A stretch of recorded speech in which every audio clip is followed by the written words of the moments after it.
Greetings, Ohio Valley. This is Dan Lima with OSU Extension from Belmont County. And this is Karen Cox from WVU Extension in Ohio County. Thanks for tuning in to Extension Calling, your source for research-based information for the farm, garden, and home.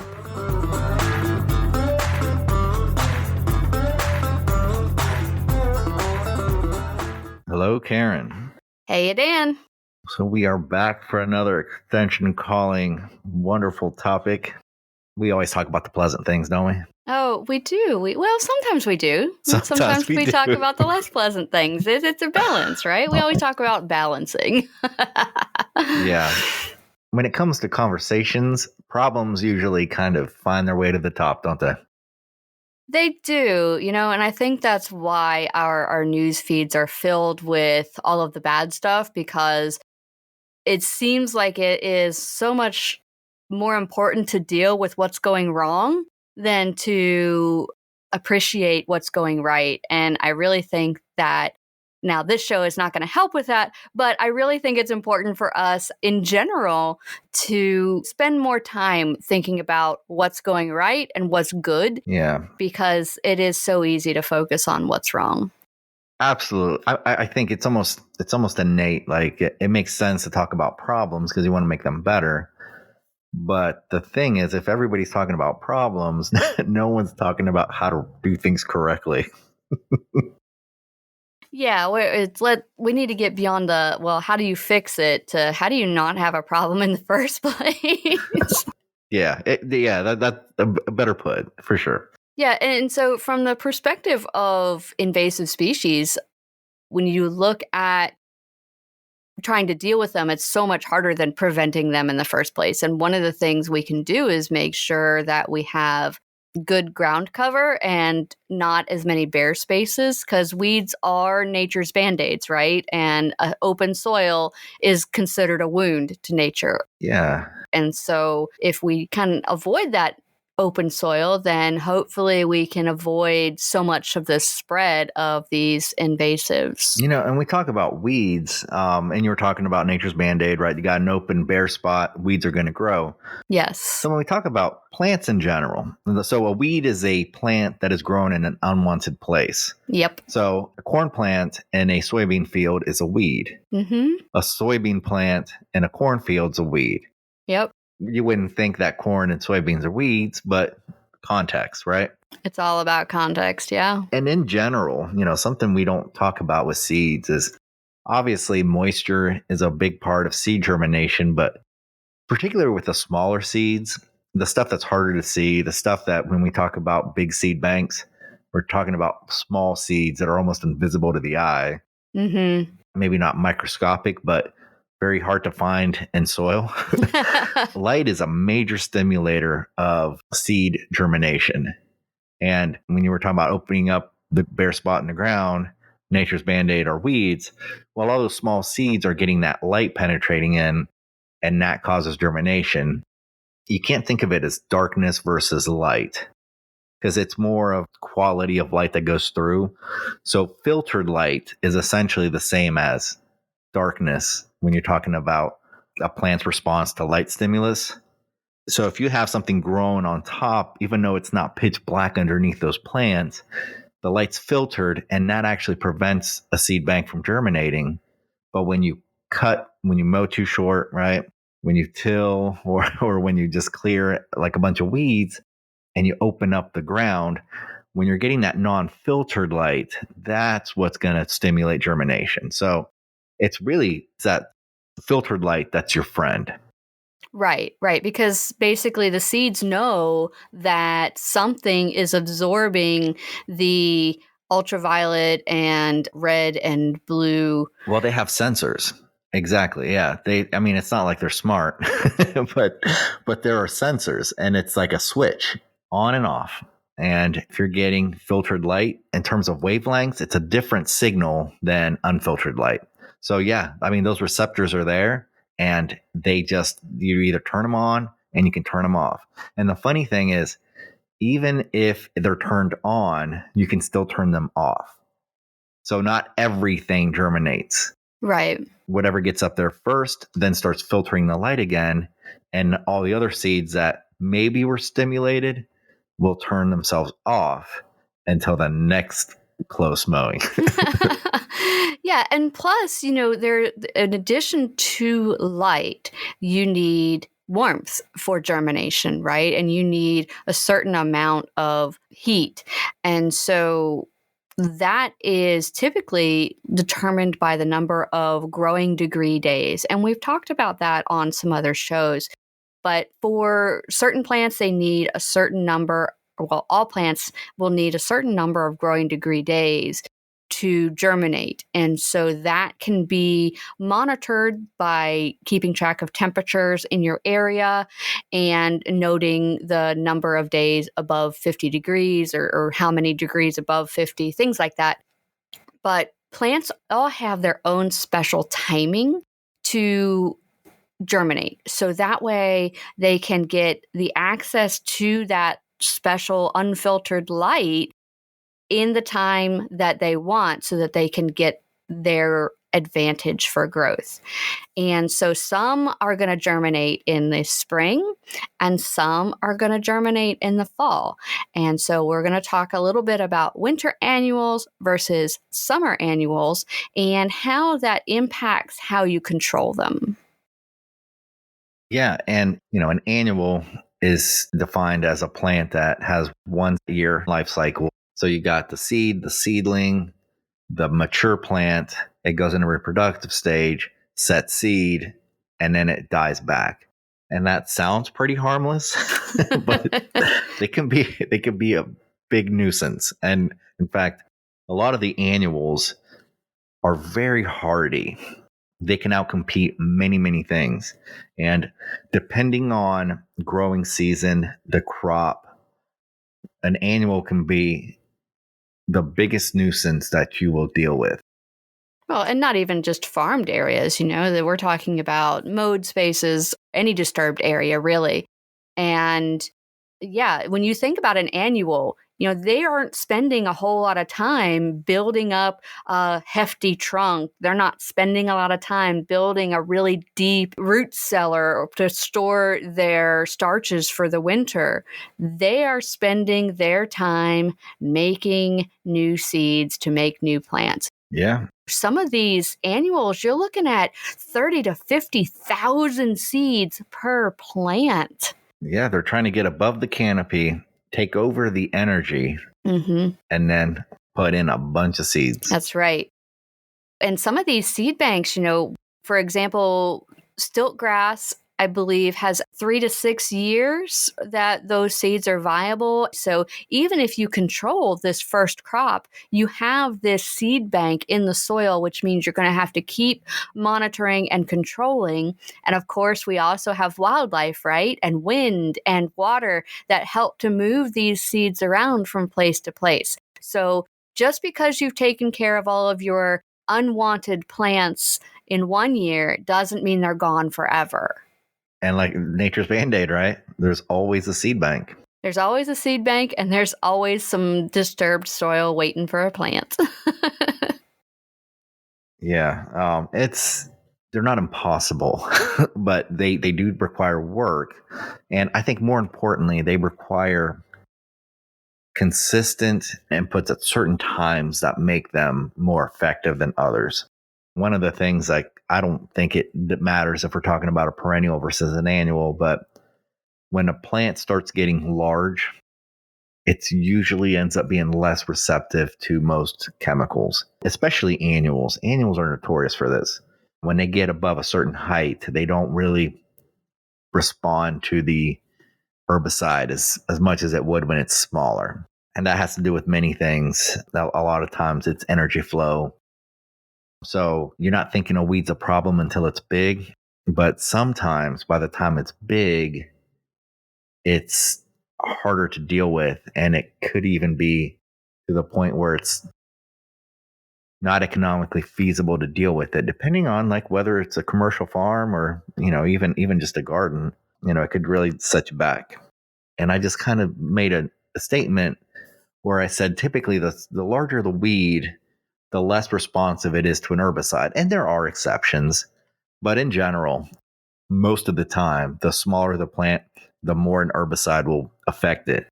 But some of the winter annuals, so these are the ones that germinate in the winter and then they're kind of dormant and then they kind of take off in the spring.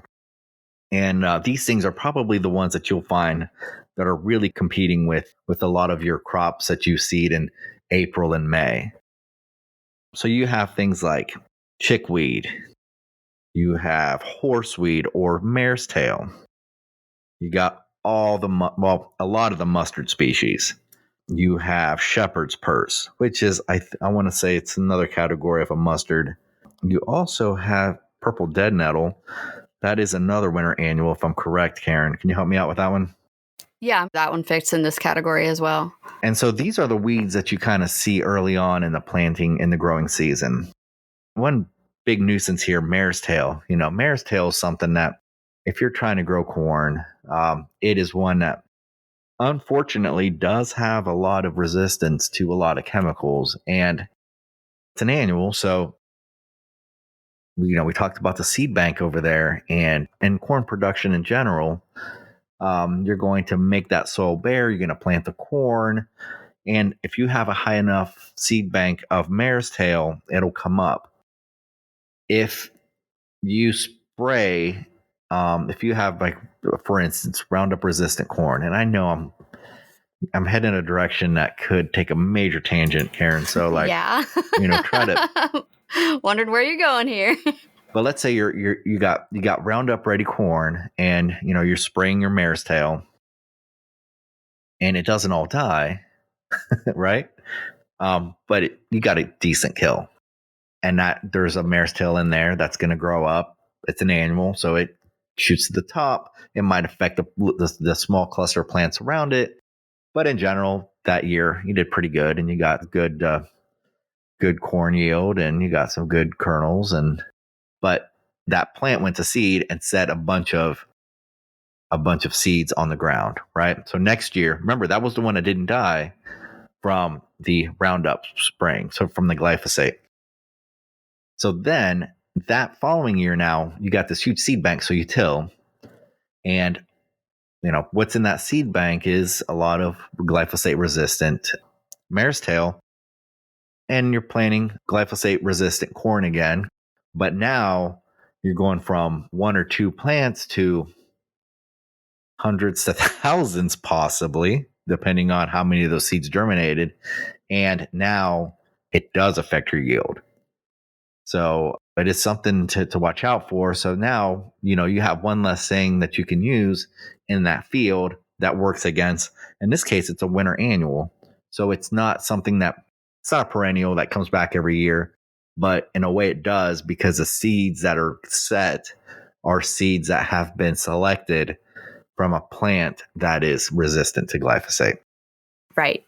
So we're going to take a step back on track here before we go down that very perilous sidetrack. And I know. It was like, you can't not discuss mare's tail, because that is one of the major corn weeds that are out there, and it's a problem everywhere. It's a problem here in Belmont County. It's a problem for large growers, small growers. It's a nasty little weed. I gotcha. But some of the things we wanted to talk a little bit more about control of these annuals. And a lot of times when you're looking at these winter or summer annuals, you can apply a pre-emergent herbicide, which would prevent the seeds from germinating. So obviously, if you're planting seeds, you do not want to use a pre-emergent herbicide to prevent seeds from sprouting, right? So this would be more of a application that you would use in, say, a pasture field or a hay field, where you are applying a pre-emergent herbicide. You could also potentially use it if you are fighting stiltgrass in a forest situation. But recognize, when you are using a pre-emergent herbicide, it will stop all seeds from germinating. So your beneficial plants and your desirable plants, as well as your undesirables. So do recognize that when you're applying it. Yeah. Another name for a pre-emergent is a germination inhibitor. There you go. And so you do have to recognize when your plant is germinating, so you can apply it and it'll stay active. And so when you are applying it, you have to have a general idea of when your target plant is going to be germinating. And so we'll go back, take the example from stiltgrass just because it's fresh on my mind. This year in Ohio County, stiltgrass germinated on May 25th. And so if you applied your pre-emergent herbicide in February, then it was already gone and out of the soil before that plant germinated. Conversely, if you applied your pre-emergent herbicide in April, then you missed the window and it would not prevent that particular plant from germinating. So there has been research done on approximating the growing degree days needed for different plants, but then it goes back to recording what your temperatures are for your specific area. Mm-hmm. Now, there are some rules of thumb, and a lot of them have to do with forsythia, which is a very early blooming plant. However, it's not a guarantee because here we had a really warm spell in February, which caused all of our forsythia to go, yay, it's spring. I'm going to sprout now and I'm going to grow and have beautiful flowers. But then it cooled back down. The blooms did slow down a little bit, but they were still there. And so in February, when the forsythia bloomed, a lot of people said, okay, now it's time for me to use my pre-emergent herbicide. But the plants themselves didn't have enough heat yet in order to get that germination to get going. And so it was a little off, but it is a fairly good rule of thumb when the forsythias are either beginning to bloom or are in full bloom, depending on what you're trying to treat for your summer annuals. Yeah, it's a great point. It's just something to think about. We're talking about growing degree days. In your example, it was temperatures above 50 degrees. Mm-hmm.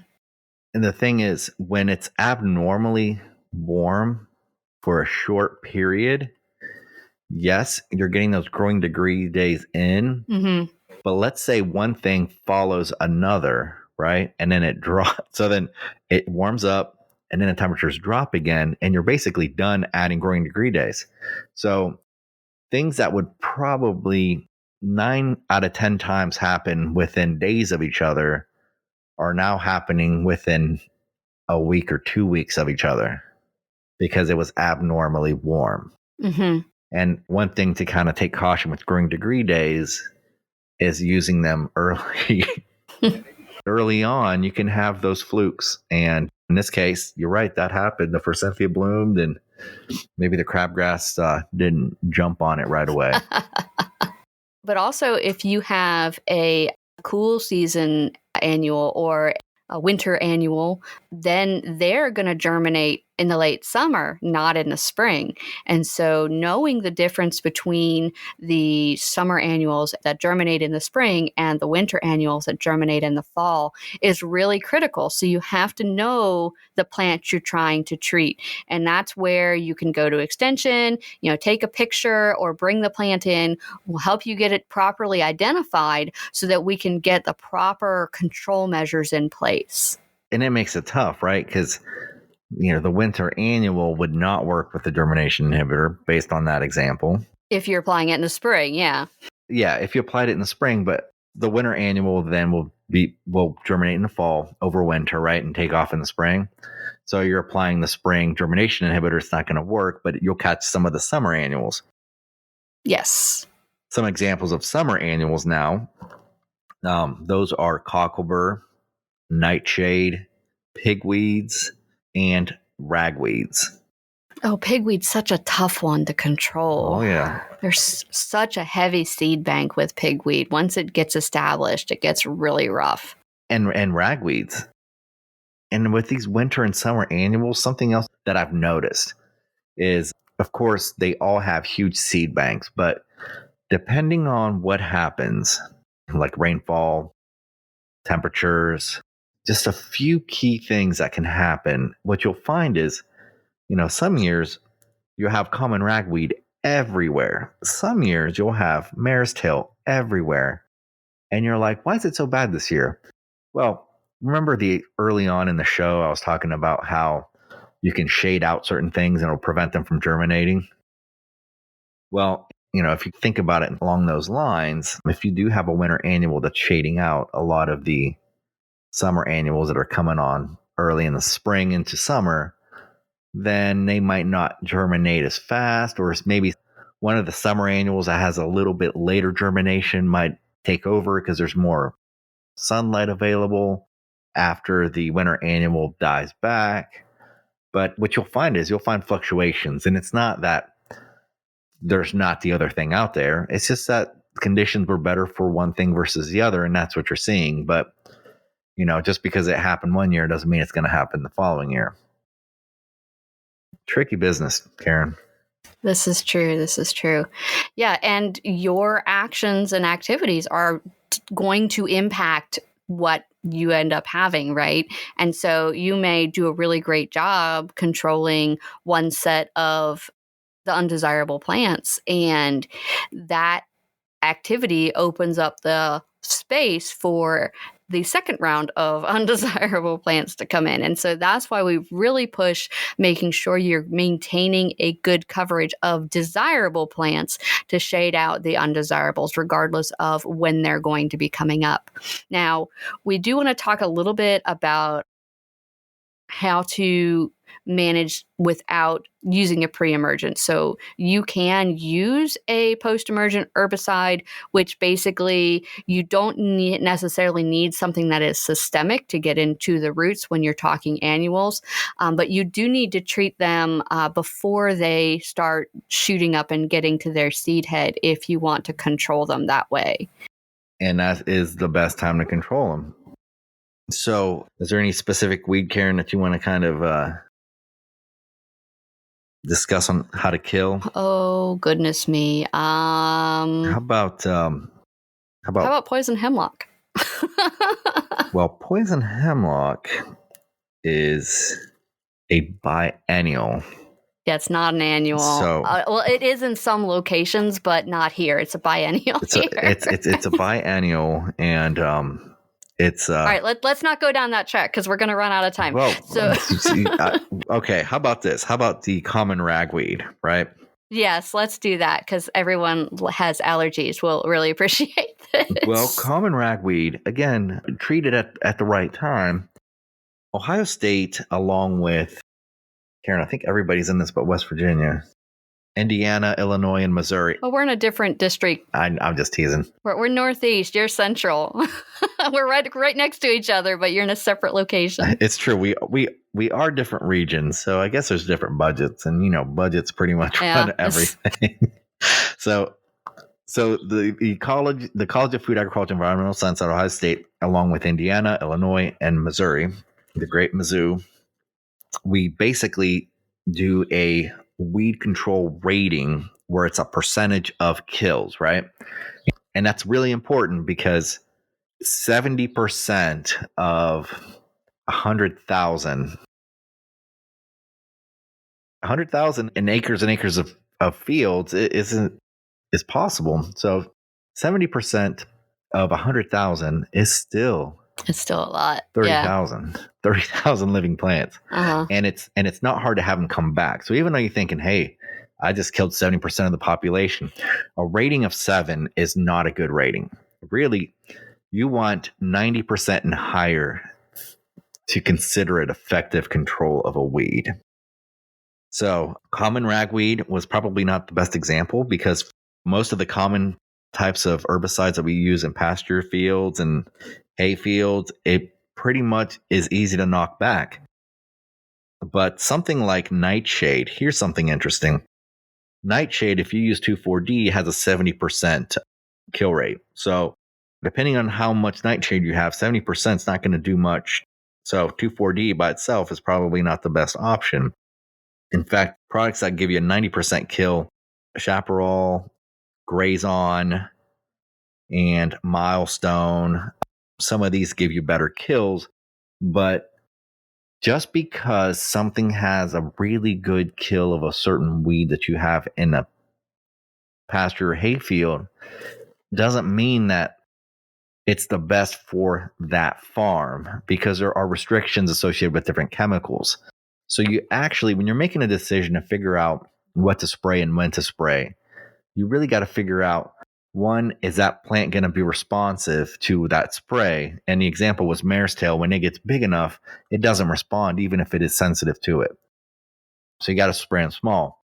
Another thing is there are certain restrictions that you have to keep in mind. For instance, am I going to be able to sell the hay off of this field within the year that I sprayed this chemical? Even though you look at the weed control guide and it has the best kill rating, it might not be the best because, well, if you're trying to sell the hay, you have a major restriction. But if you're not trying to sell the hay, well, that actually might work well for you. And you really have to make a well thought out decision when you're looking at these things. So I'm going to let Karen talk about the importance of labels. Yeah, in our last couple of seconds here, do make sure that you recognize if there are any restrictions on any herbicide that you are using. Thoroughly read the label. There are lots and increasing numbers of cases where farmers and gardeners are purchasing products off of farms, whether it be manure or hay, that have these residual herbicides in them, and those residual herbicides then will impact the production of that farm and or garden. And so we're seeing a lot more herbicide damage in gardens and in crop production areas because of the sale of the manure or hay off of farms that are using these residual herbicides. So do make sure you read the label, and do make sure that you share with the people you are selling your products with that you have used these chemicals, and keep track of things. You should know what chemicals you have used on what fields. And if you have questions about how to record or at least keep better track of your pesticide usage, please reach out to your local extension office or Department of Agriculture, and we'd be happy to help you out. Thanks for listening to Extension Calling. This show is a collaboration between OSU Belmont County Extension Educator Dan Lima and WVU Ohio County Extension Agent Karen Cox. If you'd like a transcript of this show, contact us at the office. Also, let us know if you enjoy the show by ranking us on your podcast app.